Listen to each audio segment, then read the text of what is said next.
Hi, Pretty Panthers. Thank you so much for continuing to share your beautiful artwork with me. I'm hoping this week we are going to be making some beautiful owls, big fat owls, but we need to incorporate adding patterns to our owls. So here's the beginning of mine so far. I haven't finished it yet. I'm going to walk you guys through some of the steps, and then I'll show you guys how we can start adding color to it. Remember, I would love for you guys to share with me your artwork. You don't have to, but it's encouraged. I love seeing what you've been doing. And again, if you don't have some supplies at home, it's okay. You use whatever you have. You guys can even just practice drawing the owl, drawing patterns, and if you don't have materials to add color, like crayons or markers or whatever, save your drawings. We can add color to them another time. All right, when we have actual materials to work with. Again, everybody has a different setup at home. You just do whatever you guys can handle.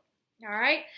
Also, enjoy reading along or watching the story about a night owl, a father and son that go out to try to find an owl. And yeah, I realize the story takes place in winter, and we're hoping for some spring. But it's a cute story, and it goes along really nicely with our drawings. Okay, so let's begin. I encourage you guys to always draw in pencil because you never know, you might make a mistake. I like to draw in marker, black marker specifically, so you guys can see my drawings. All right, and bear with me here. You guys know, even in our classroom, I have to draw upside down for you to see this. So sometimes my drawings aren't so fabulous when I draw upside down. Follow along. If I'm going too fast, you just press pause. And you can just go ahead and do your own pace. So I'm going to start out with two big eyeballs for my owl.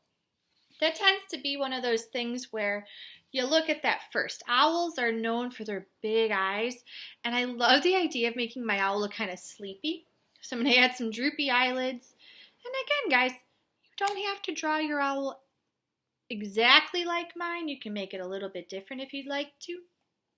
I like to add a little bit of a highlight in there, kind of fill it up a little bit. If you want to add more details, if you want to make it your style, by all means. I actually love when you guys do your own version. Okay, so from here, we have to give our owl a beak, so just do a triangle. You could do a little pew pew, little nostrils if you need to. And it all depends on your style. I like a nice big fat owl. So I'm going to start from here and give my owl a nice big plump body. Something like that.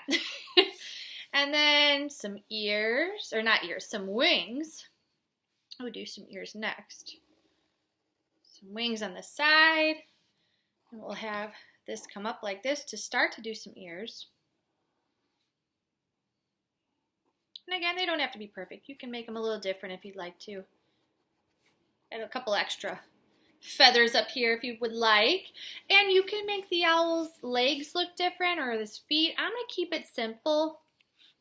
Just kind of do these little simple legs like that. Easy peasy.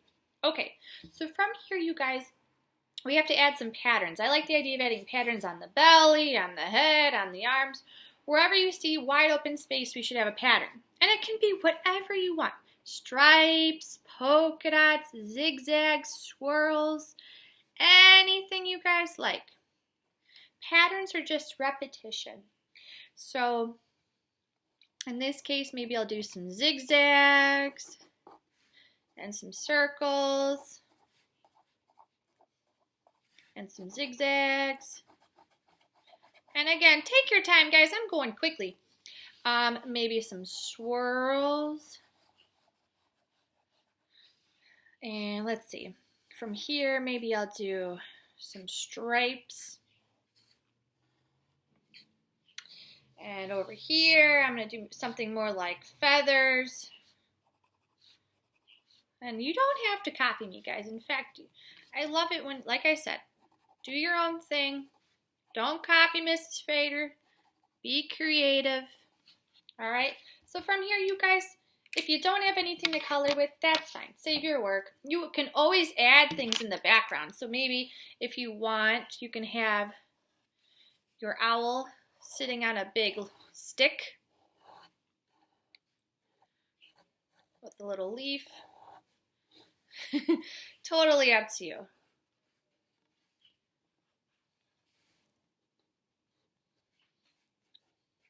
You can have them in a nest if you'd like to. You guys be creative. You can have the moon in the background. Like I said, you add whatever you like. I'm going to add some colors just so you guys can get the idea here. And I love the idea of this owl having stripes up top. And remember, you guys can change up the coloring just based on how hard or soft you press with your coloring device, especially if it's like crayons or color pencils. You can really change light and dark versions of that color. That's what I'm doing. I'm pressing down kind of hard and then I'm just letting it fade. And so maybe I'll do some maroon this way, and then I'm going to add a different color over here, something else, something pink in between. I like the idea of maybe him having, or her, whatever, colorful eyelids. So make your owl colorful if you can. Layer your colors. So if you do have some colors, layer them, especially with crayons and color pencils. Markers, it tends to not look so good. But if you have crayons and color pencils, I love it when you guys mix your colors. Remember, colors that are kind of in the same family. So if I use purple, I probably don't want to use yellow or orange or anything like that. I want to find something that'll look similar. So maybe on top of my purple, I think that this pink will look pretty good. And it just adds a little extra layer of color, and it looks so much more interesting when you guys layer. And again, you guys can change up the colors and your patterns on the wings and on the belly. Make it yours. Make it creative. And don't forget, share it with me, please. I love seeing your artwork. All right. I miss you, everybody. I miss you guys. All right. Talk to you soon.